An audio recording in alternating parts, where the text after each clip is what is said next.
my channel. So for today's video, I finally have the start of my autumn fall decor kind of series coming your way.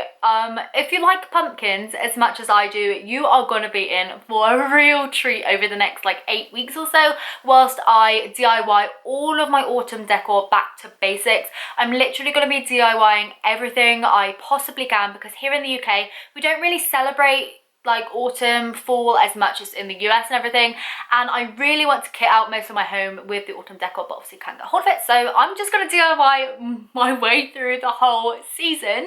So for the first DIY, I actually made this pumpkin here in the background. It is just like this really large pumpkin. It's about the size of my head.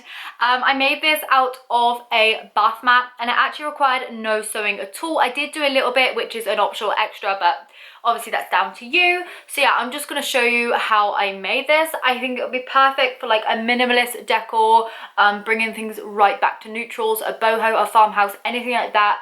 I really think that it can work in a multitude of ways, and the fact that this was on a super tight budget is even better. I paid £3 for the bath mat that I used, and then everything else I already had. This was from my garden and that sort of stuff, which I'll explain in the video. And yeah, I'll meet you back here at the end so you don't have to listen to me ramble on anymore.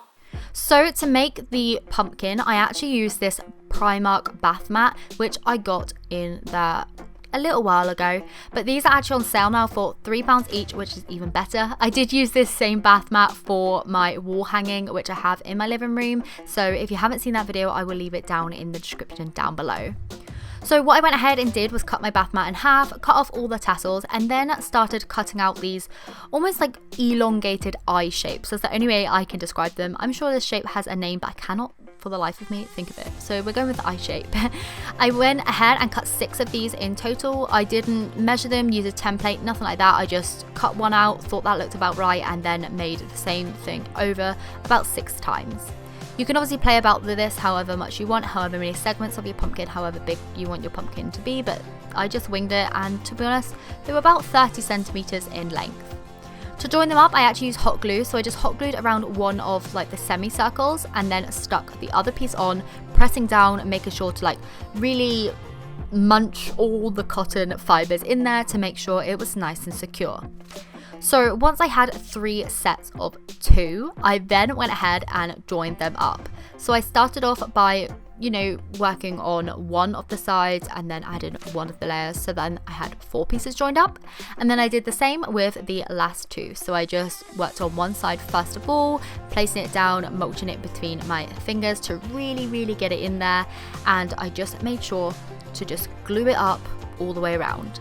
I did leave about a 4-inch gap on one of them so I could stick my hand inside and, you know, stuff up the pumpkin. To secure the bottom, I just poked loads of hot glue in there and then just scrunched it together to make sure it's set.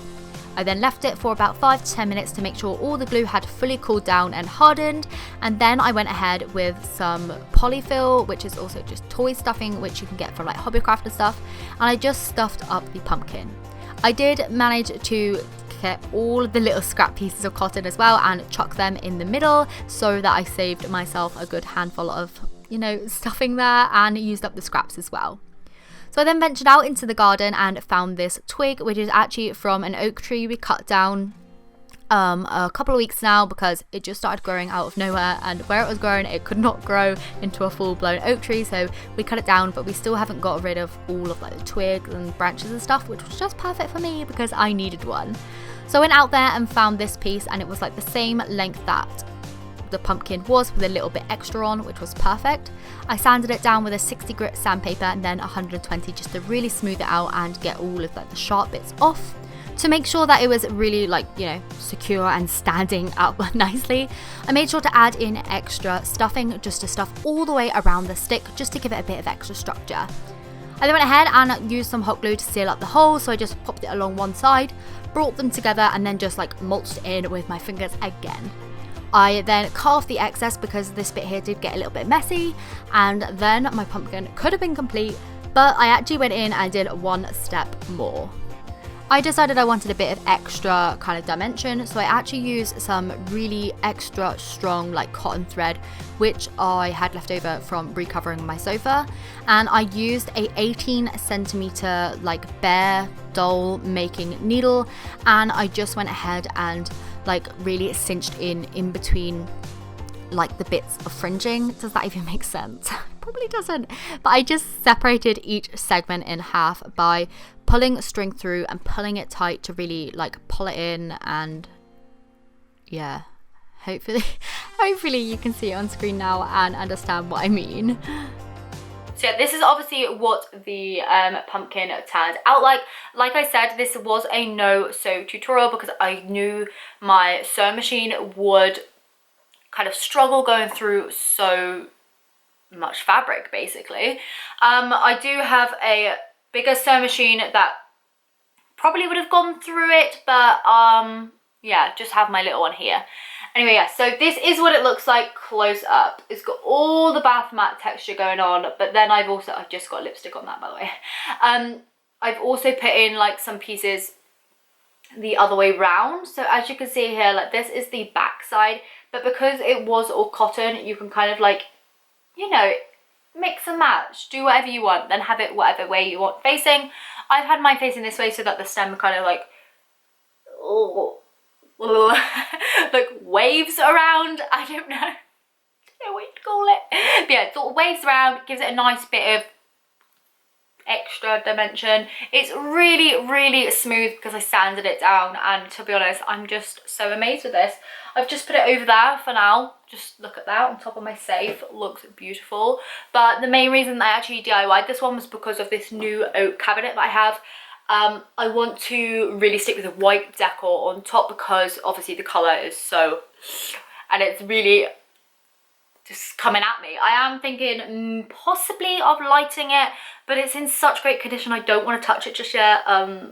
I don't know, I'm a bit scared of it, to be honest. I'm not usually scared of DIY and upcycling pieces, but this one I am a bit scared of because it's so beautiful and it's just some real quality wood, you know? And then I'll only be changing it because I'm feeling selfish and I'm a bit scared of the orange. But yeah, I think if I stick to a really nice white neutral based kind of decor on top, I can really kind of pull it back in, mute it down, it'll look beautiful.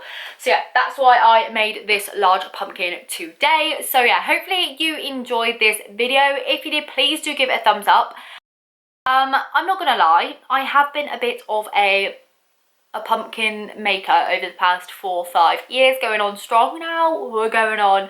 I usually sell them in my shop or like sell them through other shops and stock shops and that sort of stuff, so I am pretty competent at making pumpkins now. I've nailed it, I think. So I do have lots of different techniques that I have, which I am willing to share with you guys if you want to see that. So for different types of fabrics, different ways, cheap ways, quick ways, all sorts of ways to make the fabric pumpkin. So this is not the only fabric pumpkin tutorial you're going to see on my channel in the next coming weeks. So yeah, hopefully you'll have a fantastic day. Please do give this video a thumbs up if you like it, and subscribe down below if you're not, and I will see you very soon for another video. Bye!